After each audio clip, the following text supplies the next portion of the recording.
صدق وعده ونصر عبده وعز جنده وهزم الأحزاب وحده والصلاة والسلام على من لا نبي بعده. أما بعد فأعوذ بالله من الشيطان الرجيم. بسم الله الرحمن الرحيم.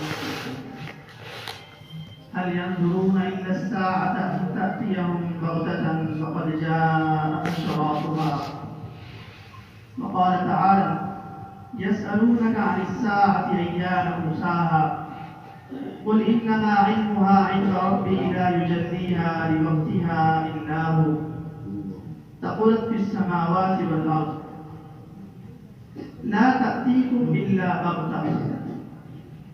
صدق الله مولانا العظيم. قال النبي صلى الله عليه وسلم: المهدي منا من أهل البيت يصلحه الله في ليلته.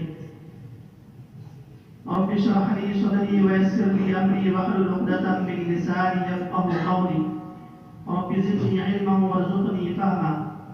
سبحانك لا علم لنا إلا ما علمتنا إنك أنت العليم الحكيم.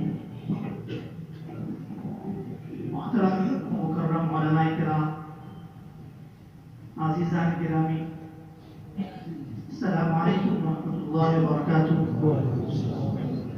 آج ہم ایک بہت اہم اور حساس موضوع کے تحت یہاں جمع ہوئے اور اس موضوع کو سمجھنا مسلمانوں کے ہر گھر کے ایک فرد کے لیے ضروری ہے۔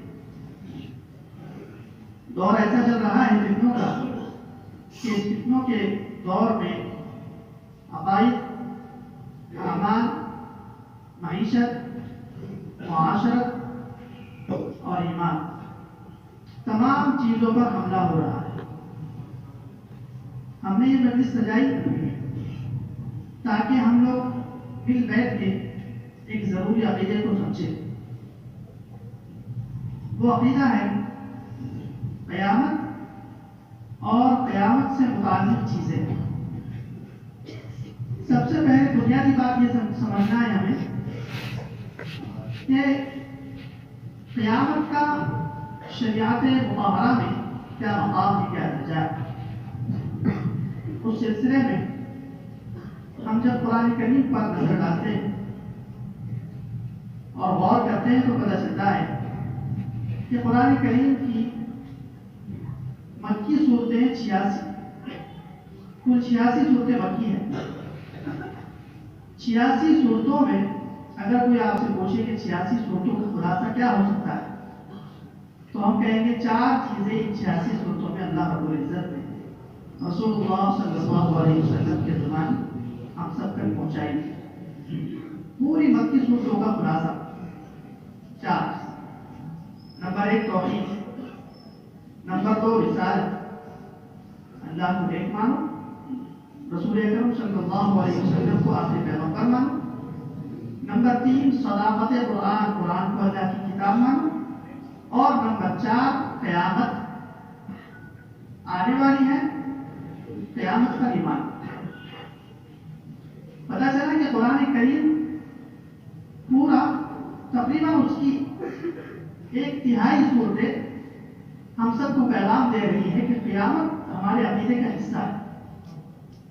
اس عقیدے کے حصے کو ہمیں ہمیشہ مد نظر رکھیں۔ اسی طرح قرآن کریم کے بعد جب ہم احادیث مبارکہ میں غور کرتے ہیں،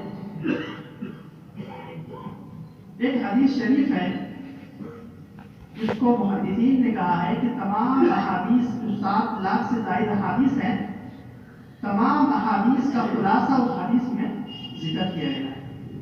اور جیسے قرآن کریم کا خلاصہ ہم کہتے ہیں سورۃ الفاتحہ ہے، اس لیے کہ سورۃ فاتحہ میں توحید بھی ہے، رسالت بھی ہے، صداقت قرآن بھی ہے اور قیامت بھی ہے۔ تو وہ مضامین جو قرآن میں ہے وہ سورۃ فاتحہ میں ہے، اس لیے قرآن کریم کا خلاصہ ہے۔ ایسے ہی 7 لاکھ احادیث کا خلاصہ ہے ایک حدیث، جس حدیث کو کہتے ہیں ام السنہ۔ حدیث طویل ہے، مقصد کی بات کریں گے۔ حضرت جبرائیل علیہ الصلوۃ والسلام تشریف لائے اور انہوں نے رسول اللہ صلی اللہ علیہ وسلم سے چند بنیادی سوال کیے. ان سوالات میں سے ایک اہم سوال جو ہمارے موضوع سے متعلق ہے وہ آج کا ہے. جبرائیل امین نے کہا پر ایمان، رسول اللہ بتائیے ایمان کسے کہتے ہیں؟ کہا ہمارے اسلام، بتائیے اسلام کسے کہتے ہیں؟ پھر کہا ہمارے احسان، بتائیے احسان کسے کہتے ہیں؟ یہ عقائد کی ذکر کا تذکرہ ہو رہا ہے.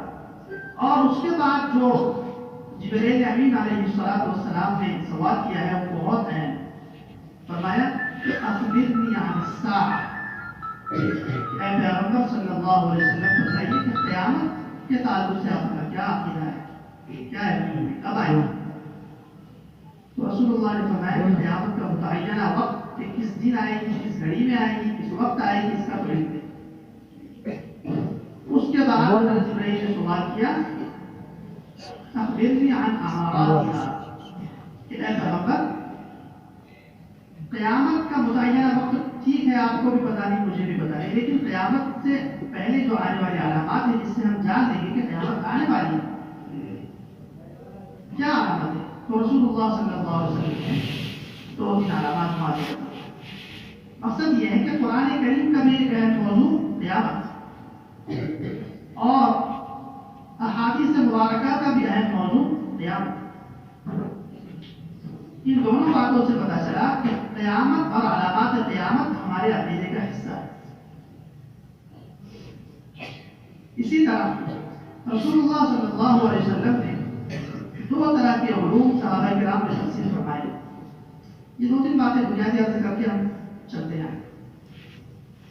رسول اللہ صلی اللہ علیہ وسلم نے قیامت کو اتنی اہمیت دی ہے، قرآن میں بھی اہمیت دی ہے، احادیث میں بھی، لیکن اس کے علاوہ رسول اللہ صلی اللہ علیہ وسلم نے ایک دن تو ایسا ہوا مدینہ میں کہ صبح سے شام تک فجر کی نماز پڑھائی اور منبر پر تشریف لے گئے اور امت کے ساتھ جو حالات پیش آنے والے ہیں، جو واقعات پیش آنے والے ہیں، جو جنگیں پیش آنے والی ہیں، جو فتنے فساد ہونے والے ہیں، جو ظلم ہونے والا ہے، اس کو رسول اللہ صلی اللہ علیہ وسلم نے فجر کے بعد سے بیان کرنا، ظہر تک بیان.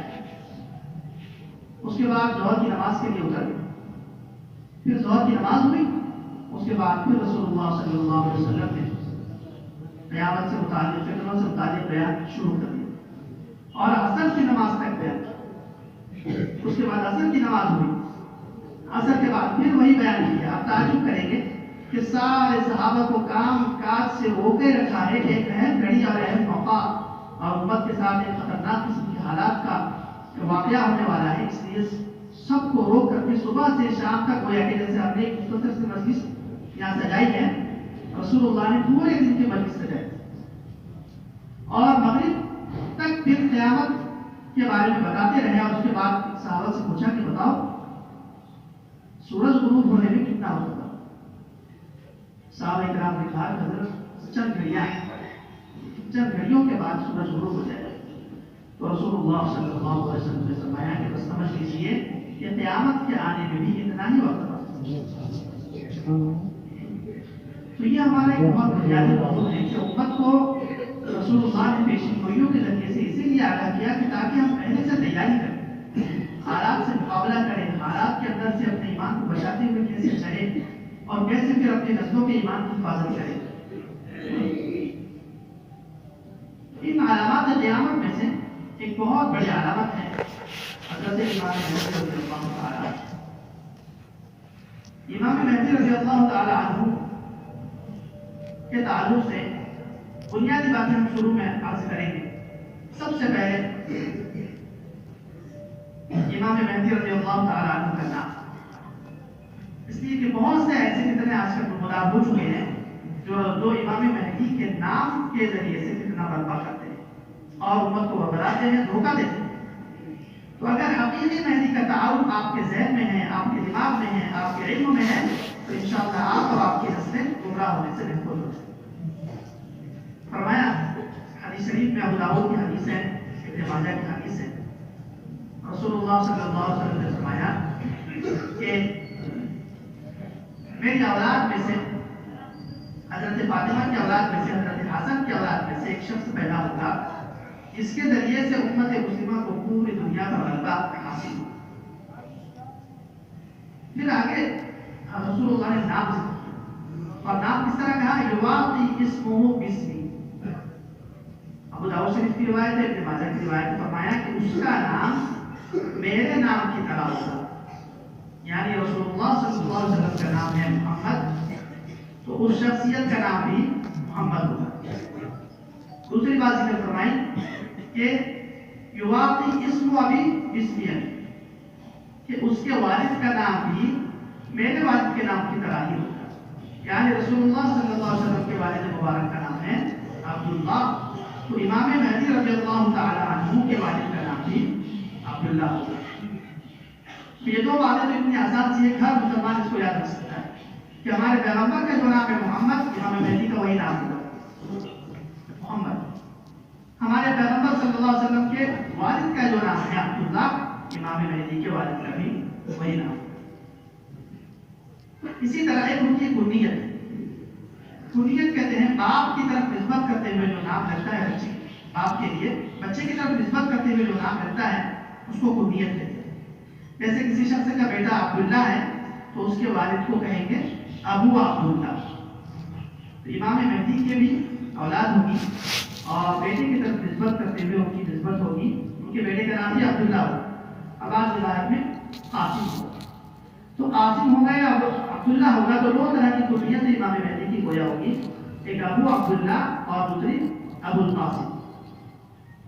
تو اب اتنا پورا نام ہمارے سامنے آ چکا ہے، ابو عبداللہ محمد بن عبداللہ. چوتھی بات کہ امام مہدی رضی اللہ تعالی عنہ کس خاندان سے ہو. تو ابھی ابو داؤد شریف کی روایت ذکر کی کہ رسول اللہ صلی اللہ علیہ وسلم نے فرمایا کہ حضرت حسن کی اولاد میں سے ہاشمی خاندان میں یہ شخص پیدا ہوگا، اس کے ذریعے سے پورے امت مسلمہ کا عالم کفر پر غلبہ ہوگا. تو ہاشمی خاندان ہاشمی ہے. تو پورا نام بتلایا، دیکھتے رہیے اور یاد کرتے رہیے، ابو عبداللہ محمد بن عبداللہ الہاشمی، ہاشمی خاندان. اب جو بنیادی بات سمجھنی ہے وہ یہ ہے کہ امام مہدی رضی اللہ تعالی عنہ پیدا کہاں.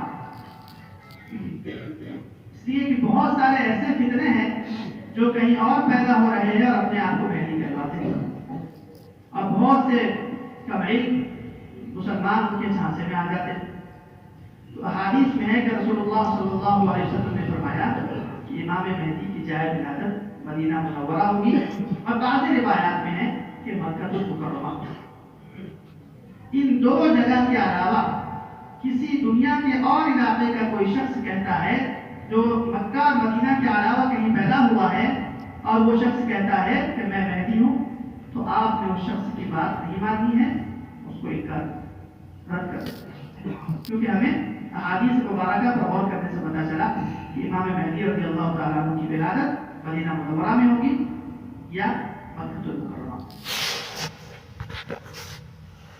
اسی طرح ایک اور بنیادی بات سمجھنی ہے کہ ہم امام مہدی رضی اللہ عنہ کو امام کیوں کہتے ہیں. اس لیے کہ ایک اور جماعت دنیا میں ہے جن کو شیعہ کہتے ہیں، وہ بھی اپنے ایک امام کے انتظار اور وہ بھی اپنے مہدی کے انتظار. تو ہمارے مہدی اور ان کے مہدی میں بہت بڑا فرق ہے عقیدے کا. سب سے بنیادی فرق تو یہ کہ ہمارے جو امام مہدی رضی اللہ عنہ ہیں وہ پیدا ہو گئے، اور ان کے جو امام مہدی ہیں وہ بہت زمانہ پہلے پیدا ہو کر کسی غار میں پتہ نہیں کہاں بھی تھے. اسی طرح وہ جس شخصیت کو شیعہ حضرات امام کہتے ہیں، وہ نعوذ باللہ وہ ائمہ سے بھی اور انبیاء سے بھی بڑھ کر امام مانتے ہیں، جبکہ ہم امام مہدی رضی اللہ تعالیٰ عنہ کو صرف مجدد مانتے ہیں. کیا مانتے ہیں؟ انبیاء اور صحابہ کے بعد تیسرا درجہ اس کا ہے، کیونکہ قرآن کریم میں 4 درجات ذکر کیے گئے، من النبیین والصدیقین والشہداء والصالحین.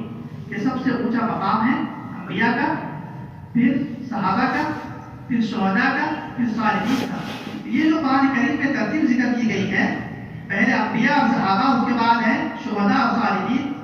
یوں سمجھ لیجیے کہ انبیاء اور صحابہ کے بعد اور شہداء اور صالحین سے پہلے امام مہدی رضی اللہ تعالیٰ عنہ کا مقام ہے مجدد کا. وہ دین کی تجدید کریں گے، اس وجہ سے ان کا مقام ہے انبیاء اور صحابہ کے بعد بہت سارے لوگ امام مہدی فضیلت کو بیان کرتے ہوئے کہیں نہ کہیں نعوذ باللہ وہ صحابہ سے بڑھانے کی کوشش کرتے ہیں. تو یاد رکھیے صحابی سے بڑھ کر کوئی نہیں ہوگا صحابہ کے بعد، البتہ مجدد ہوں گے.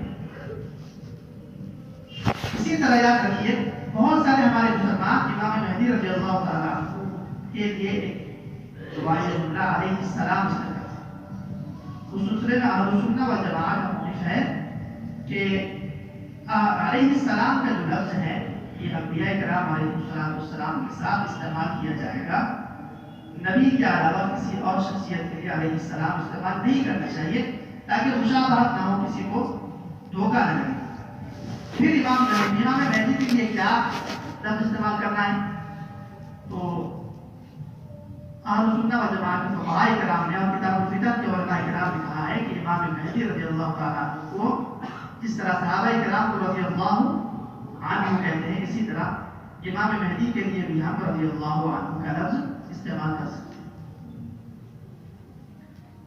سوال پیدا ہوگا کہ صحابہ کے بارے میں تو قرآن کریم کی آیات ہے، ان کے بارے میں کیا ہے؟ فقہاء کرام نے 3 شرائط لکھی ہیں کہ کسی شخص کو رضی اللہ عنہ کی کہنے کی 3 شرطیں ہیں. وہ تینوں شرائط چونکہ امام مہدی کی ذات میں پائی جاتی ہیں اس لیے ہم کہتے ہیں.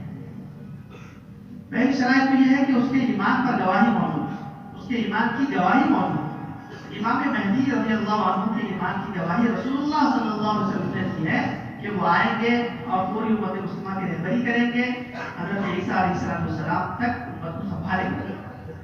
اسی طرح اس شخص کا ایمان پر زندہ رہنا معلوم ہو اور تیسرا اس شخص کی ایمان پر وفات معلوم ہو. اور یہ تینوں باتیں امام مہدی کے اندر موجود ہے.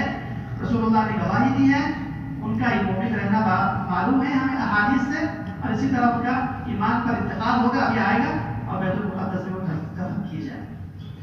تو امام مہدی کے آگے ہم کیا کہیں گے؟ رضی اللہ تعالیٰ. امام مہدی رضی اللہ عنہ کے القاب بھی ہے. ایک لفظ تو ہے المہدی. مہدی کا معنی ہوتا ہے ہدایت یافتہ، جو خود بھی مکمل ہدایت پر ہو اور پوری عالم انسانیت میں سے جو ان کی بیعت کر لے اس کو ہمیشہ ہدایت پر قائم رکھنے کی کوشش کرے. ایسے آدمی کو کہتے ہیں مہدی. ایک لقب امام مہدی کا ہے الجابر. الجابر کا معنی ہے بھرپائی کرنے والا. اگر جبیرہ سے لے امت مسلمہ میں خون خرابہ ہوگا، فساد ہوں گے، بے سر و سامانی ہوگی، قتل و قتال ہوگا اور آبروئے نیلام ہو رہی ہوگی، قسم کرسی کا عالم ہوگا. ایسے عالم میں امام مہدی تشریف لائیں گے اور امت مسلمہ کی اس کسر کو پورا کریں گے اور امت مسلمہ کی خیر خبر کریں گے اور پوری امت مسلمہ کو سہارا دیں گے. اس لیے ہم کو کہتے ہیں جابر. اور ایک جابر کا معنی ہوتا ہے سخت.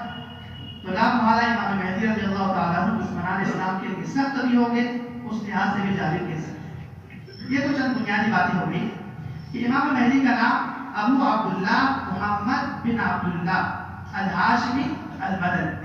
اگر مکہ کی ولادت ہے تو المکی کہہ سکتے ہیں. ایک شخص ہے جو عثمان پور سے اٹھا ہے، اس کا نام ہے شکیل.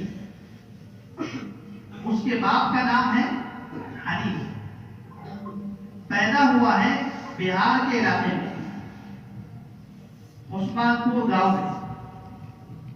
وہاں سے چل کر کے دہلی آیا اور دہلی میں آنے کے بعد اس نے اپنے آپ کو سمجھا کہ میں مہدی ہوں اور وہاں اس نے دعویٰ کیا مہدویت کا.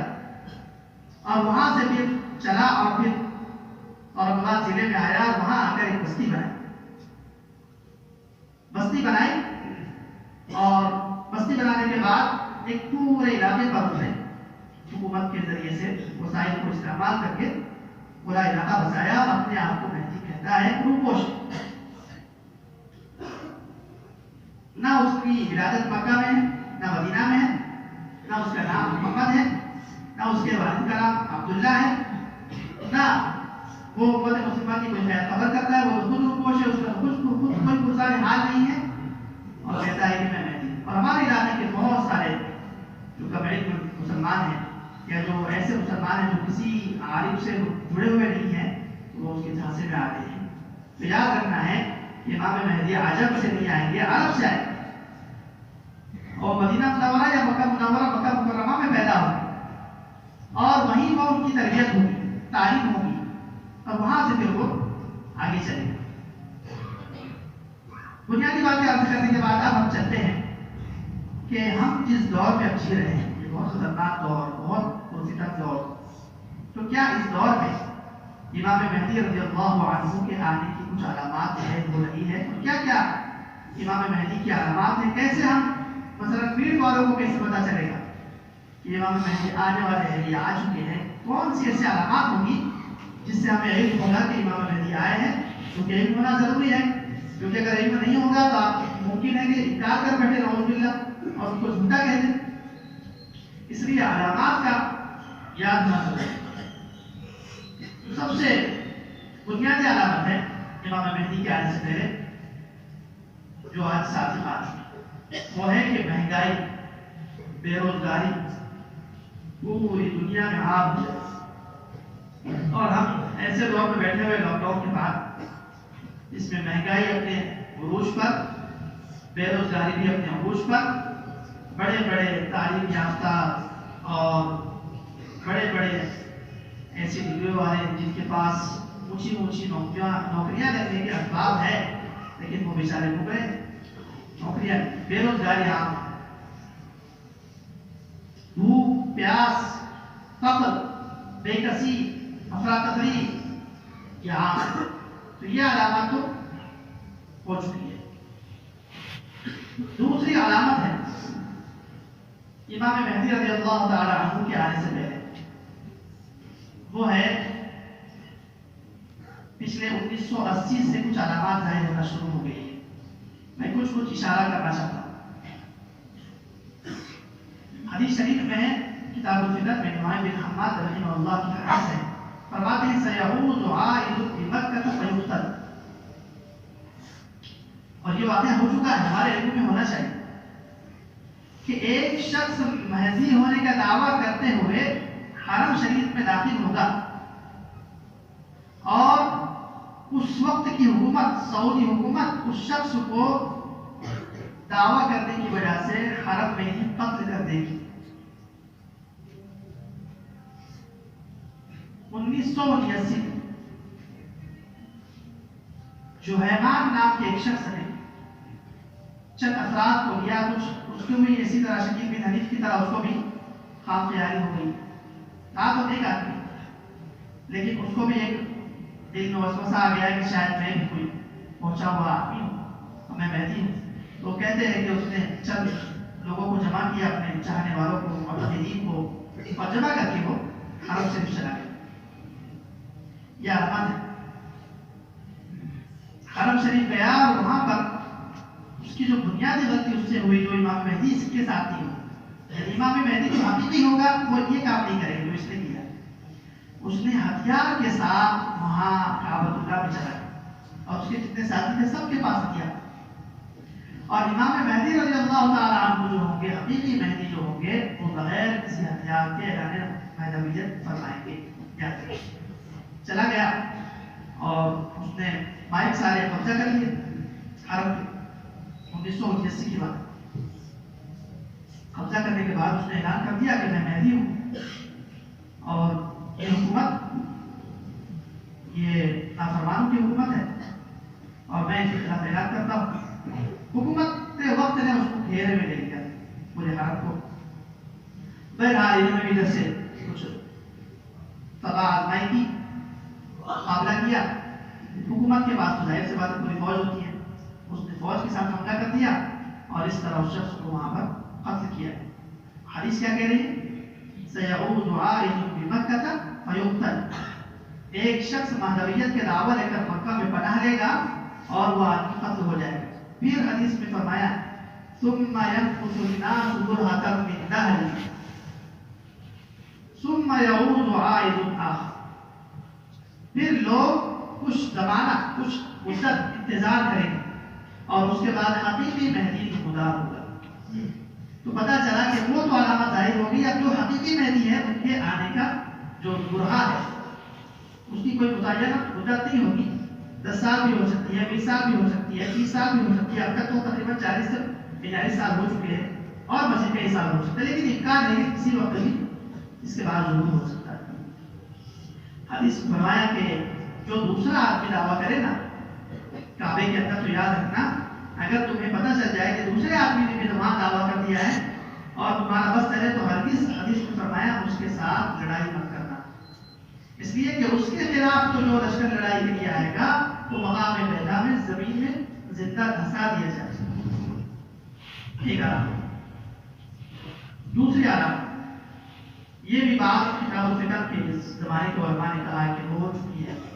کیا علامت تھی؟ یہ مسلم شریف کی روایت میں ہے کہ ایک زمانہ آئے گا، رسول اللہ نے فرمایا کہ عراق پر حکومت کی طرف سے پابندیاں لگ جائیں گی،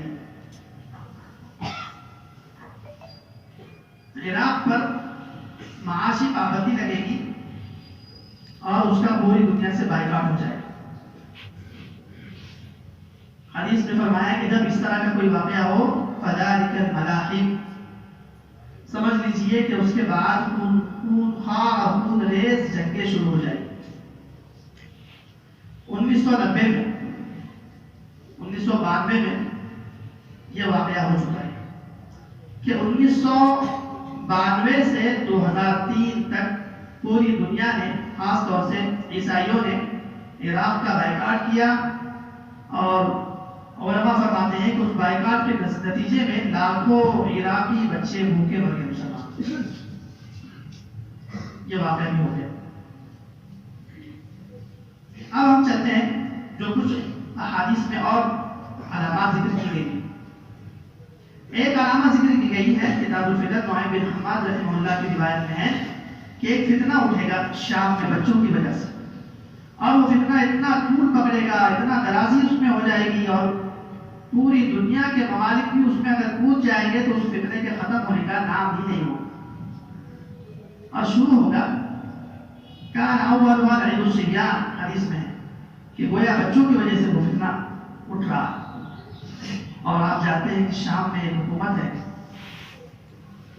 شیعوں کی، اور ان کے خلاف اہل سنت کے بہت سارے مسلمان ہیں، اکثریت اہل سنت کی ہے۔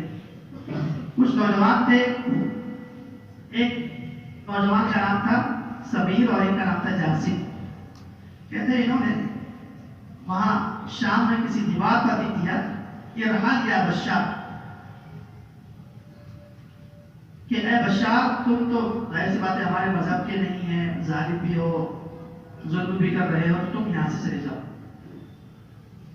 اور کسی جگہ پر لکھ دیا الحریہ، کہ ہم کو آزادی چاہیے۔ تو کہتے ہیں جب علم ہوا وہاں کی اس بشار کی حکومت کو، انہوں نے اس نوجوان کو جتنے اس کے ساتھ تھے سب کو گرفتار کیا، اور وہاں سے پھر انہوں نے قتل عام شروع کیا۔ 2012 میں ہوا، 12 کے بعد سے تو بہت حالات بدتر ہو گئے، اتنے ہو گئے کہ پوری دنیا کھل چکی ہے، اب تھمنے کا نام نہیں لے رہے ہیں۔ اور حدیث اشارہ کر رہی ہے کہ یہ جو فتنہ شروع ہوگا بچوں کی وجہ سے، یہ چلتا چلتا چلتا چلتا امام مہدی ہی آئیں گے، تب جا کر یہ فتنہ تھمے گا۔ یہ بات یاد رکھیے، جو باتیں میں عرض کر رہا ہوں احادیث کے ذیل میں، یہ حتمی اور یقینی نہیں، یہ ضمنی ضمنیات کی قبیل سے۔ ممکن ہے یہ ساری علامات ایسی ہی ہو رہی ہیں، ممکن ہے ایسی ہی دوسری بھی ہو سکتی۔ ایک حدیث میں رسول اللہ نے فرمایا کہ یہ جو دریائے فرات ہے، یہ دریائے فرات خشک ہو جائے گا، اور دریائے فرات خشک ہونے کے بعد اس کے اندر سے سونا نکلے، سونے کا پہاڑ نکلے۔ دریائے فرات عراق میں، اصلاً عراق میں بہتا ہے، بہت بڑا دریا ہے۔ رسول اللہ صلی اللہ علیہ وسلم نے فرمایا کہ اللہ تعالیٰ نے 4 نہریں جاری کی ہیں، 2 دنیا میں اور 2 جنت میں۔ جیحون اور سیحون جنت کی نہریں ہیں، اور دجلہ اور فرات دنیا کی نہریں ہیں، یا نیل اور فرات۔ تو یہ وہ دریا ہے، وہ انسانیت کے قدیم زمانے سے یہ دریا بہتا ہے۔ کہاں سے نکلتا ہے؟ ترکی کے کنارے پر ایک پہاڑی سلسلہ ہے بہت بڑا، آرمینیا سلسلہ کہتے ہیں اس کو. حضرت نوح علیہ السلام کا جودی پہاڑ نہیں ہے، اور وہیں حضرت نوح علیہ السلام کی کشتی رکی تھی. یہاں بہت برفیلا علاقہ ہے، تو وہاں سے برف پگھلتی ہے اور یہ دریا وہاں سے شروع ہوتا ہے، اور وہاں سے پھر ترکی سے بہتا ہوا عراق جاتا ہے، اور عراق سے بہتا ہوا شام جاتا ہے، شام سے بہتا ہوا آگے جاتا ہے اور دریا دجلہ میں گر جاتا ہے، یا بعض لوگ کہتے ہیں طبریہ میں گر جاتا ہے. آج اگر آپ کسی بھی ذریعے کو استعمال کرتے ہوئے دریائے فرات کے بارے میں سرچ کریں گے انٹرنیٹ وغیرہ پر، تو اکثر 99% لوگ آپ سے کہیں گے جو وہاں کے رہنے والے ہیں، ترکی کے ہو، عراق کے ہو، کہ یہاں کا دریا خشک ہو چکا ہے. اگر پہلے 16 ہاتھ بہتا تھا تو اب صرف 4 ہاتھ بہتا ہے، اتنا رہ گیا. مطلب یہ ہے کہ خشک ہونا شروع ہو چکا ہے، اور یہ اس کا پورا کنٹرول ترکی کے پاس ہے. اگر ترکی اس کو روک دے حقیقتاً تب بلا محالہ خشک ہو جائے گا. عراق کا دریا تو خشک ہو جائے گا ترکی اگر نہ بھیجے پانی. کیونکہ یاد رکھیے جیسے ہندوستان اور پاکستان کی پانی پر جنگ ہے نا، ایسے ہی عراق اور ترکی کی بھی پانی پر جنگ ہے. تو ترکی والے بھی کبھی بھی کسی بھی واسطے سے اس دریا کو خشک کر سکتے ہیں. تو بہرحال ممکن ہے کوئی بھی علامت ہو، جس دن وہ دریا فرات خشک ہوگا وہ حضرت امام مہدی رضی اللہ تعالیٰ عنہ کے ظہور کی پہلی کی علامت شمار ہوگی. رہے گی بات اس میں سے سونے کا پہاڑ نکلے گا، تو اس میں علماء کرام میں کافی اقوال ہیں. ہم حدیث کے الفاظ پر یہ ایمان رکھتے ہوئے کہیں گے کہ اللہ کے نبی نے جب کہہ دیا سونے کا پہاڑ نکلے گا تو یقیناً سونے کا پہاڑ ہی نکلے گا. لیکن بعض لوگ کہتے ہیں کہ نہیں، سونے کا پہاڑ مراد نہیں ہے، کیونکہ حدیث میں فرمایا کہ اگر آپ دیکھو، اور فرمایا کہ اگر آپ دیکھو کہ دریائے فرات سے سونے کا پہاڑ نکلا ہے تو یاد رکھنا اس سونے کو حاصل کرنے کے لیے آگے بڑھو. فلا تأخذوا منه شيئا، اس سے کچھ مت لینا، کیونکہ فرمایا 99 100 میں سے 99 آدمی اس کو حاصل کرنے میں قتل ہو جائے. 100 میں سے 99. اس کے بعد اب ہم امام مہدی رضی اللہ تعالیٰ عنہ کے ظہور کے بالکل قریبی علامات ذکر کرتے ہیں. فرمایا اب ترتیب یاد رکھنا ہے. امام مہدی کا ظہور ہوگا محرم کی 10 تاریخ رات کو یا دن، اکثر روایت کا رات. محرم کی 10 تاریخ، اس کا کوئی متعین نہیں کہ کس سال میں ہے، بس وہ دن طے ہے. محرم ہوگا 10 محرم.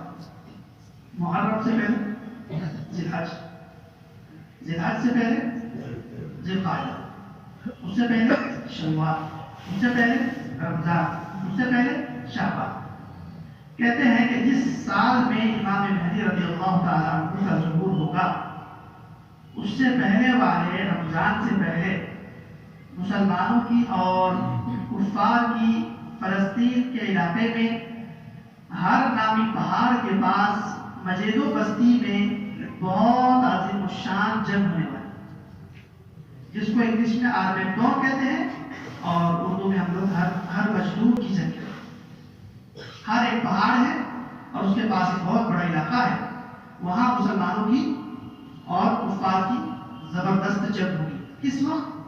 جس سال امام مہدی آنے والے ہوں گے محرم میں، اس سے پہلے رمضان سے پہلے شعبان میں رجب میں کبھی بھی ہو سکتی ہے. علماء الفطر کہتے ہیں، کتاب الفطر کے علماء، کہ 1948 میں کچھ باتیں تاریخ کی بھی چلے گی نا، تھوڑا آپ لوگوں کو ایسا نہ ہو کہ یار یہ کبھی عراق میں گزرتے ہیں کبھی شام میں گزرتے ہیں، ہم کو ایسا نہ ہو. لیکن چونکہ حالات ایسے ہیں تو بتانا تو ضروری ہے. 1948 میں فلسطین پر قبضہ ہوا یہودیوں کا، اور وہاں انہوں نے ایک بستی آباد کی اسرائیل کے نام سے. اور اسرائیلیوں نے قبضہ کرتے کرتے کرتے یہ جو ہر نامی پہاڑ ہے اس پر قبضہ کر چکے. اور وہ زمین کس کی ہوگی؟ ہے مسلمان کی ہے، پورا فلسطین مسلمان کا ہے. اس پر یہ قبضہ کرتے کرتے حتیٰ کہ یہ بیت المقدس تک پہنچ چکے ہیں، اس کی آبادیاں وہاں بس چکی ہے. انہوں نے اپنے پورے جو عزائم اور مقاصد ہے اس کے ساتھ وہاں پر ڈیرا ڈال دیا ہے. مسلمان ان کے خلاف کچھ تباہ آزمائی اور تصاحب اور مزاحمت کی تیاریوں میں ہے، اور یہ لڑائی ہر مجدور کے علاقے میں کسی بھی وقت مسلمانوں کی ہو سکتی ہے، آس پاس اسی رجب شعبان اور اس سے آس پاس ہو سکتی ہے۔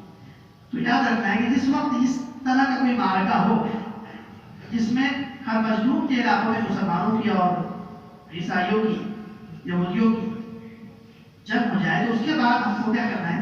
چوکنا رہنا ہے، کیونکہ ہمارا عقیدہ ہے کہ امام مہدی آئیں گے تو ہمیں ان کا معاون بننا ہے۔ کیونکہ یاد رکھیے، اگر کوئی شخص اور کوئی گھرانہ امام مہدی کا معاون نہیں بنے گا تو نام محالہ و دجال کا معاون بنے گا، کیونکہ اسی دور میں دجال کیا ہے۔ تو ان علامات سے آگاہی ہوگی، ہم چوکنے رہیں۔ اس کے بعد بہت ضعیف روایت ہے، کیونکہ یاد رکھیے ضعیف روایت کے اصول ہیں، بہت سارے لوگ ضعیف روایت کو نہیں قبول کرتے ہیں، لیکن ہم لوگ قبول کر سکتے ہیں۔ ضعیف روایت کے اصول یہ ہے کہ اگر ضعیف روایت میں بیان کردہ واقعات کسی زمانے میں رونما ہو گیا تو ہم کہیں گے کہ روایت صحیح تھی، راوی کا اس میں تصادم تھا، راوی کا کوئی ایسا عمل تھا جس کی وجہ سے محدثین نے کہا کہ روایت صحیح ہے، الفاظ نبی صحیح ہے۔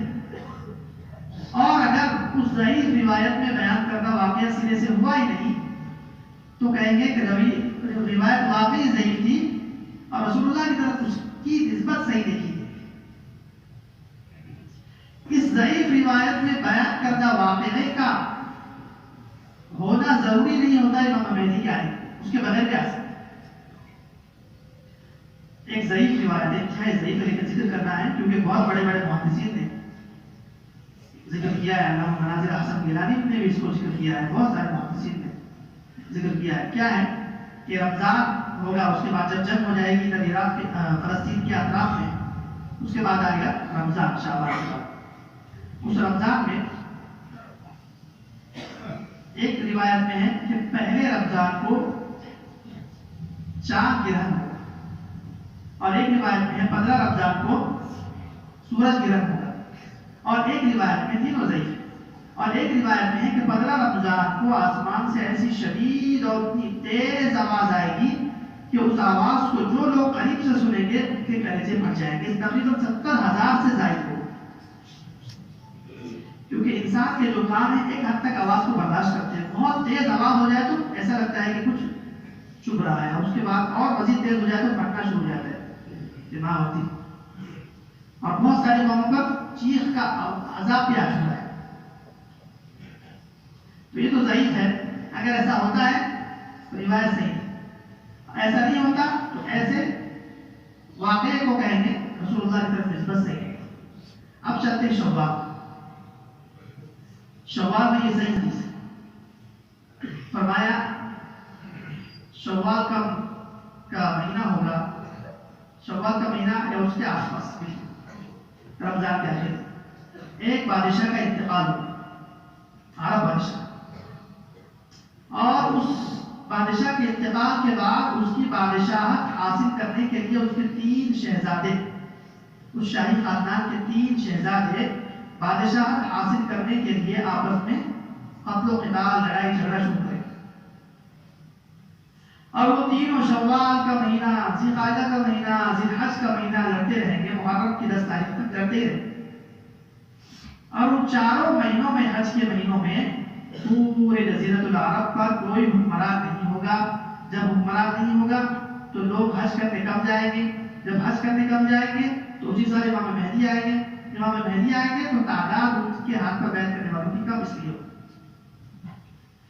ایک بادشاہ کا انتقال ہوگا، حدیث میں ہے یختتب عندک کنزکم ثلاثۃ کلهم ابن خلیفہ، کہ تمہارا یہ جو خزانہ ہے اس کے پاس 3 شہزادے لڑیں گے، ایک بادشاہ کا انتقال ہوگا۔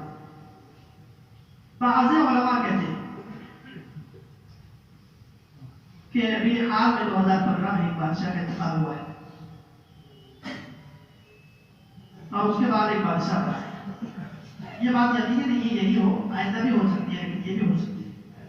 بادشاہ کا انتقال ہوا اور اس کے بعد اس کے 3 بیٹے واقعات لڑائی میں شامل ہیں، محمد بن نائف، محمد بن سلمان اور مطعم بن عبداللہ۔ یہ تینوں شہزادے ہیں جو اندرون لڑائی کر رہے ہیں، ہو سکتا ہے کہ یہ موجودہ جو بادشاہ ہے، کیونکہ اس کی عمر تقریباً 90 سال ہو چکی ہے، کہ ان کا جو اندرونی اختلاف ہے، اگلا جو بادشاہ کا انتقال ہوگا سلمان کا، یعنی ممکن ہے کہ اس کے انتقال کے بعد لڑائیاں اعلیٰ اعلان ہونے لگے اور خون خرابہ ہونے لگے، کیونکہ رسول اللہ نے فرمایا کہ وہ سال جو ہوگا بغیر کسی بادشاہ کے امت کا خون بہے گا، یہ بھی صحیح روایت ہے، لیکن حدیث میں ہے کہ بغیر بادشاہ کے چونکہ لوگ حاجی حج کریں گے ذی قعدہ میں، تو مینا میں رسول اللہ نے فرمایا کہ میں اپنی امت کا خون بہتا ہوا آنکھوں سے دیکھ رہا ہوں۔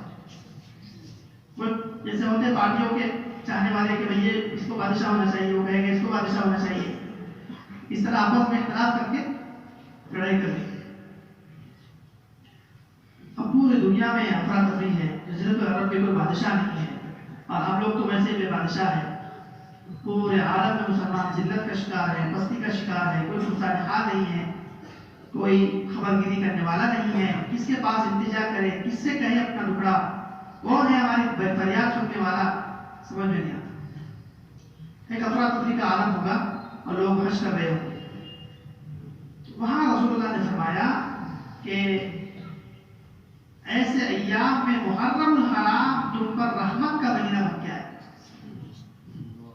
ذی قعدہ ہو گیا، ذی الحج ہو گیا، لوگوں نے حج بھی کیا، ویسے ہی افراتفری میں بہت کم تعداد میں، اور لاک ڈاؤن کے بعد تو آپ کو کم تعداد میں حج کرنا یقین ہو جائے کہ اس طرح بھی کم تعداد میں حج ہو سکتا ہے۔ اب 10 ذی الحج کو کیا ہوتا ہے؟ حج کے 5 دن ہے، وہاں سے 10 محرم الحرام تک پورا ایک مہینہ ہے۔ یاد رکھیے حدیث میں ہے، مختلف کتابوں میں کہ 7 علماء کرام مختلف علاقوں کے، کسی کا کوئی نام نہیں، کسی کا کوئی خاص وصف و ذکر نہیں، لیکن کہتے ہیں علماء سبعہ، دنیا کے مختلف علاقوں کے 7 علماء کرام ایسے افراتفری کے دور میں، نفسا نفسی کے دور میں، خون خرابے کے دور میں امام مہدی رضی اللہ تعالیٰ عنہ کو تلاش کرنے کے لیے حج کرنے جائے، اور ہر عالم، 7 علماء ہوں گے، ہر عالم روحانیت کا امام، اپنے مقام پر امام، جائیں گے حج کریں گے۔ حج کے ایام میں ان کو ایک شخصیت نظر آئے اور وہ آپس میں مشورہ کریں گے کہ علامات سے تو معلوم ہوتا ہے یہ شخصیت ہے، نام محمد ہے، والد کا نام بھی عبداللہ ہے، مدینہ میں رہائش ہے، خاندان بھی ہاشمی ہے، علامات سے تو پھر جیسے رسول اللہ نے فرمایا کہ ان کی پیشانی کشادہ ہوگی، ناک درمیانہ ہوگی، گنجولی رنگ ہوگا، صفات میں رسول اللہ جیسے ہوں گے، شکل میں رسول اللہ جیسے نہیں ہوں گے، یہ علامت ہے، کا چہرہ ہے، کا قد ہے۔ کہتے ہیں وہ علماء حج کرتے ہوئے، تلاش کرتے ہوئے وہاں پہنچیں گے، اور ایک آدمی جو حج کر رہے ہوں گے ان کو وہ پکڑ لے، کہیں گے کہ علامات سے ہمیں معلوم ہو رہا ہے کہ آپ ہی مہدی ہیں، خدا کے لیے امت پر رحم کیجیے اور آج اپنا ہاتھ بڑھائیے، ہم آپ کے ہاتھ پر بیعت کرنا چاہتے ہیں۔ امام مہدی کہیں گے انا من الانصار، کہ میں تو مہدی نہیں ہوں بھائی، میں ایک دین کا چھوٹا موٹا مددگار آدمی ہوں بس۔ یہاں سے پتا چلا کہ امام مہدی کبھی بھی خود دعویٰ مہدویت نہیں کرے۔ دنیا کے کسی علاقے میں، بر صغیر میں، پاکستان میں، ہندوستان میں، بنگلہ دیش میں جو ہول سیل میں مہدی نکل رہے ہیں اور دنیا کے لوگوں کو کہہ رہے ہیں کہ میں مہدی ہوں اور میرے اندر یہ علامت، اس کو کسی نے کہا کہ آپ کیسے مہدی، آپ کا نام تو شکیل ہے، تو کہتے نہیں میرا نام محمد شکیل ہے۔ کیا بولا؟ اپنی طرف سے لگا دیا، میرا نام محمد شکیل ہے۔ اس کو کہا کسی نے کہ بھائی آپ تو پیدا بہار میں ہوئے اور حضرت امام مہدی کے بارے میں تو مکہ میں پیدا ہو گئے، مدینہ میں، کیسے آپ مہدی ہو گئے؟ کہتا ہے کہ اصل میں حدیث میں لفظ مدینہ ہے، ایک آدمی مدینے سے نکل کر مکہ جائے گا اور وہ کہتا ہے مدینہ کا معنی عربی میں شہر ہے، تو میں دینی شہر میں دعویٰ کیا، اس لیے میں ابھی امام مہدی کا مشن ظاہر ہوگا، اس سے بھی آپ کو معلوم ہوگا کہ حقیقی مہدی کیا کرے گا، کیا وہ خوش ہوگا، کہیں چھوٹا پھرے گا یا کیا کرے گا۔ خیر یہ علماء کو تلاش کرتے ہوئے ان سے درخواست کریں حضرت آپ رحم کر کے کچھ کیجیے، اور وہ کہیں گے میں مہدی نہیں ہوں، میں کا ایک چھوٹا موٹا مددگار ہوں، ہمسایہ ہے۔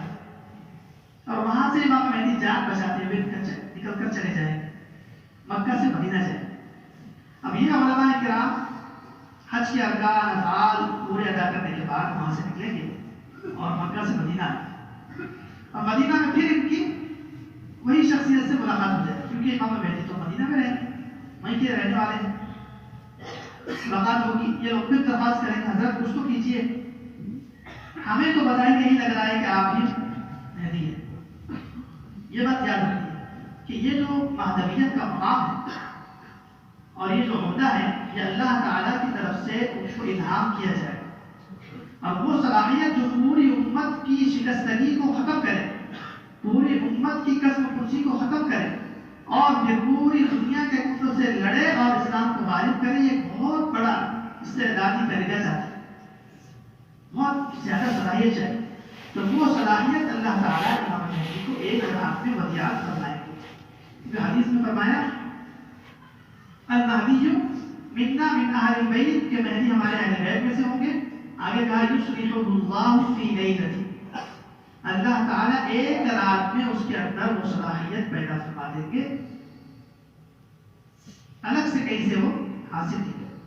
ہاں علم پختہ ہوگا، سنجیدگی ہوگی، تمام اس طرح کی موجودہ جماعت و تنظیموں سے الگ ہوگا، کسی سے نہیں جوڑے، کیونکہ ہر آدمی کا اپنا مفاد وابستہ ہوتا ہے، وہ دین کی مددگار ہے۔ وہ وہاں پر پھر مدینہ میں انکار کر دیں گے، یہ لوگ پھر اپنے کام پہ لگ جائیں گے مدینہ میں۔ امام مہدی کہتے ہیں وہاں سے سفر کر کے پھر مکہ ہے، تیسری بار یہ تینوں ملاقات کی کتاب مجھتا، اور معجم الطبرانی میں بھی روایت موجود ہے۔ وہاں سے امام مہدی جب مکہ آئیں گے تو یہ جو علماء کا ساتھ علماء کا قافلہ ہے، یہ پھر ان کے پیچھے مکہ ہے، اور کہتے ہیں جب وہ دیکھیں گے امام مہدی کو کہ کعبے کا دروازہ خلاف پکڑ کے رو رہے ہیں اور اللہ سے دعا کر رہے ہیں، تو یہ اگر ان کو قسم دیں گے اور کہیں گے یاد رکھیے اگر آج آپ نے اپنا ہاتھ بیعت کے لیے نہیں بڑھایا تو قیامت کے دن اللہ کے دربار میں پوری امت کا خون آپ کے ذمہ لگا، جتنا خون خرابہ ہو رہا ہے اور ظلم ہو رہا ہے اللہ آپ سے پوچھے۔ تو اس وقت کہتے ہیں اللہ تعالیٰ اس شب میں ان کو، چونکہ وہ معنویت کا مقام الہام کر چکا ہوگا، امام مہدی کہیں گے جی ہاں اللہ تعالیٰ نے مجھے وہ مقام عطا فرما دیا ہے اور میں مہدی ہوں، کیا تم لوگ بیعت کرتے ہو؟ یہ معجم الطبرانی میں یہ پورا ان کی پہلی تقریر بھی موجود ہے۔ کہتے ہیں عشاء کا وقت ہوگا، رجوع کر کے ایسے آ رہے ہوں گے، اور ما بین الرکن والمقام، حجر اسود اور مقام ابراہیم کے درمیان میں کھڑے رہیں گے، اور وہاں پہلے ایک مخصوص بیعت ہوگی انسان علماء سے، اور ان سے کہیں گے حضرت امام مہدی رضی اللہ عنہ کہ آپ لوگ ہاتھ بڑھائیے، میں آپ سے بیعت لینا چاہتا ہوں۔ کون سی بیعت؟ وہ بیعت ہوگی بیعت علی الموت، کہ میرے ساتھ سینے اور گردے کی بیعت، کیونکہ امام مہدی جب اعلان کریں گے مہدویت کا، اس کے بعد تو پھر کا مشن بھی آ رہا ہے، مسلم شریف کی روایت میں بہت زبردست مشن ہے۔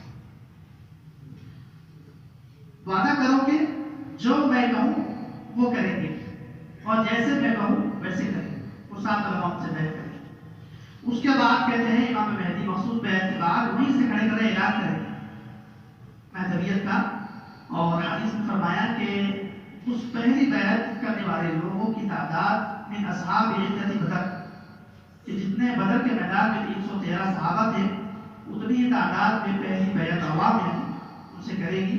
تعداد کتنی ہوگی؟ 313۔ اب بتائیے یہ سارا معاملہ ہو کہاں رہا ہے؟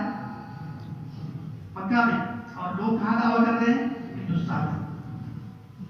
تو کے بعد امام مہدی لوگوں کے سامنے تقریر کریں اور کہیں گے کہ اللہ تعالیٰ نے مجھے مقام عطا فرمایا ہے، اور ہم شریعت کو، توحید کو دنیا میں نافذ کریں گے، بدعت کو اور گمراہیوں کو ختم کریں گے، اور اللہ تعالیٰ کا نظام زمین سے نافذ کریں گے، تمام دوسرے نظام کو ختم کریں گے۔ کیا آپ لوگ میرے ہاتھ پر موت پر بیعت کر دیں؟ کے لیے تیار ہو، وہ سارے لوگ تیار ہو جائیں۔ اب کیا حدیث شریف میں ہے کہ جیسے ہی امام مہدی دعویٰ کریں گے، فوراً ایک شخص ہوگا شام میں جو منافق ہوگا، اور یہ صحیح حدیث میں، اس شخص کو جب معلوم ہوگا کہ ایک آدمی نے مذہبیت کا دعویٰ کیا ہے، وہ فوراً ایک لشکر بھیجے گا۔ اب یاد رکھیے یہاں پر ایک بہت بنیادی بات، ایک بزرگ فرماتے ہیں کہ امام مہدی کو اس وقت تک تم قبول نہ کرو کسی شخص کو مہدی، جب تک کہ یہ بات نہ دیکھو۔ یہ جو میں نے شروع سے علامات ذکر کی ہے، اگر یہ تم کو معلوم نہ بھی ہو،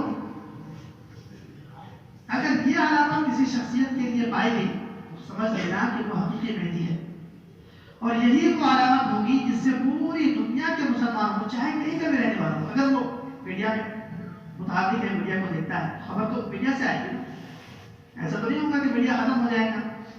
یہ بھی یاد رکھیے کہ میڈیا پھر ان کو دہشت گردی بھی ثابت کرے گا، تو وہ بھی پھر آپ نے دیکھنا ہے کہ کیا ہو رہا ہے۔ تو یہ ایک علامت ایسی ہے کہ جس سے پوری دنیا کے مسلمانوں کو معلوم ہو جائے گا کہ یہ حقیقی ہے۔ شروع میں 7 لوگوں نے بیعت کی، پھر 313 نے بیعت کی، تو بہت بڑے، وہ آگے چلے گی لشکر لے کر، وہ سیدھا جائے گا جیل میں، کیونکہ بہت سارے آج بھی اہل بیت میں سے، سید خاندان سے، علماء کرام، بزرگان آج بھی قید ظلم کا شکار ہے، غیر متفق۔ منافق سفیانی نام کا کوئی آدمی شام میں ہوگا، وہ ایک لشکر بھیجے گا، 12,000 کی تعداد ہے، یہ خبروں میں آئے گی آدمی۔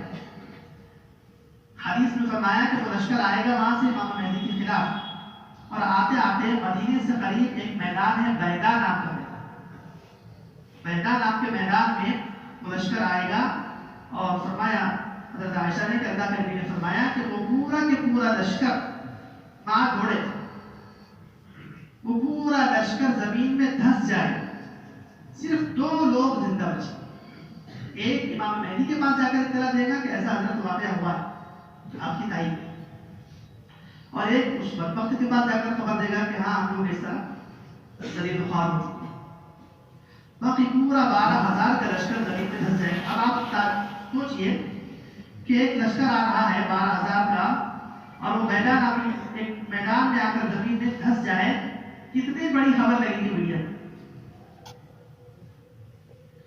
اس واقعے سے دنیا کے مسلمانوں کو جو تذبذب کا شکار ہوں گے، جو سوچ رہے ہوں گے یار یہ مہدی حقیقی ہے بھی یا نہیں ہے، ان کو سمجھ لینا چاہیے کہ جس شخصیت کے لیے یہ واقعہ ہو کہ 12,000 کا لشکر مدینے کے پاس بیدا نامی بستی میں زمین میں دھسا دیا جائے، تو وہ شخصیت حقیقی مہدی۔ یہ مسلمانوں کے لیے کہتے ہیں علماء الفتن کہ یہ جب واقعہ ہوگا نا تو پوری دنیا سے لوگ ہجرت کرنا شروع کریں، اور امام مہدی کے لشکر میں ان کے ماننے والوں کی تعداد پھر ہزاروں سے لاکھوں میں تبدیل ہو جائے گی، لاکھوں میں، کیونکہ بہت سارے لوگوں کو حضرت سفیان ثوری فرماتے ہیں کہ کوئی شخص آپ کو کہے کہ فلاں آدمی مہدی ہے اور آپ کو نظر آ جائے تو آپ نے اس کی بات کو نہیں کرنا ہے، کب تک؟ جب تک بیدا والا واقعہ ہو۔ یہ بہت مشہور واقعہ ہے۔ پھر کیا ہوگا؟ یہ واقعہ ہو گیا، ایک اور واقعہ ہوگا جس سے بہت سارے عیسائی لوگ بھی مسلمان ہو جائے، وہ ہے کہ بنی اسرائیل میں ایک تابوت سکینہ تھا، جس کا دوسرے پارے میں ذکر ہے آخر میں۔ وہ تابوت سکینہ تھا، اس میں انبیاء کے تبرکات تھے، حضرت موسیٰ علیہ السلام کی عصا ہے، کسی کا جبہ ہے، تبرکات تھے۔ وہ ایسا تابوت اور صندوق تھی کہ وہ اگر جنگ میں اپنے سامنے رکھ دیا جاتا تو بنی اسرائیل کو فتح ہوتی تھی۔ وہ تابوت اللہ تعالیٰ نے اٹھا لیا، تو بعض علماء فرماتے ہیں کہ وہ تابوت امام مہدی کے لیے اتارا جائے۔ جب وہ تابوت اترے گا تو عیسائیوں کے جو سنجیدہ قسم کے لوگ ہوں گے، سمجھدار سنجیدہ، وہ سمجھ جائیں گے کہ یہ آدمی حق برحق ہے، کیونکہ ہمارے بنی اسرائیل کے علماء کے انبیاء کے تبرکات اس کے پاس پہنچ چکے ہیں، یقیناً یہ آدمی برحق ہے۔ تو بہت سارے عیسائی امام مہدی رضی اللہ تعالیٰ عنہ کے ہاتھ پر بیعت کریں گے اسلام، اور ان کے لشکر میں شامل ہو جائیں گے۔ اس طرح امام مہدی کی پہلے ہزاروں ہوئی، پھر لاکھوں ہوئی، اب کیا ہو جائے گی؟ کروڑوں میں تعداد ماننے والے۔ یہ واقعہ ہو جائے گا، اس کے بعد امام مہدی کریں گے کیا؟ روایت ہے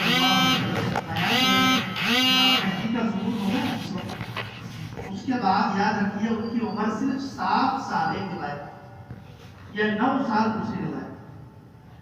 ظہور کے بعد جب بچے 4 سال 4 سال میں عظیم الشان کارنامہ انجام دیں گے. اسی لیے تو مہندی کیا کریں گے؟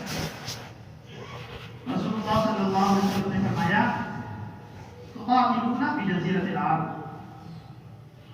کہ تمہاری پہلی جنگ ہوگی. امام مہدی رضی اللہ تعالیٰ عنہ کی دنیا میں 4 جنگیں ہوگی، یہ سمجھنا ضروری ہے. پہلی جنگ ہوگی جزیرۃ العرب کے حکمرانوں سے، مروجہ ہو یا کوئی بھی ہو، یہ سب غیر اسلامی طریقے پر کرتے ہیں. فیفتحها اللہ، اللہ تعالیٰ اس جنگ میں تمہیں فتح عطا فرمائے. تو پہلی جنگ امام مہدی رضی اللہ تعالیٰ عنہ کی ہوگی جزیرۃ العرب میں، کیونکہ اسلامی نظام کامل مکمل یعنی خلافت علی منہاج النبوہ، جس طرح رسول اللہ صلی اللہ علیہ وسلم اور صحابہ خلفائے راشدین کی خلافت تھی اسی طرح قائم کریں گے. پہلی جنگ لڑیں گے جزیرۃ العرب کے حکمرانوں سے، کیونکہ وہ تین تو لڑ رہے تھے نا پہلے. اب ان کو پتا چلے گا ایک اور آدمی آ چکا ہے تو وہ تینوں اکٹھا ہو کے ان کے خلاف آئے. اور مسلمان بھی بہت سارے ہجرت کر کے حضرت کے ساتھ ہو جائیں گے تو جنگ ہوئی ہے اور اللہ تعالیٰ فتح عطا فرمائیں گے مسلمان. اور اس فتح کے نتیجے میں پورے جزیرۃ العرب میں خلافت اسلامیہ قائم ہو جائے. پھر فرمایا ثم تغزون فارس، پھر تم فارس کے علاقے والوں سے جنگ کرو، یعنی شیعہ حضرات ہوں گے ان سے جنگ کرو.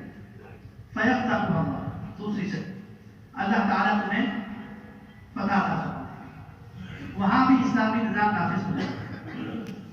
پھر فرمایا تیسری جنگ. اب یہ تو بیچارے جنگ تو کرتے رہیے تو خود بیچارے چھوپ رہے ہیں، ڈوب رہے ہیں، شکیل بن حنیف ہو اور دوسرے لوگ ہو.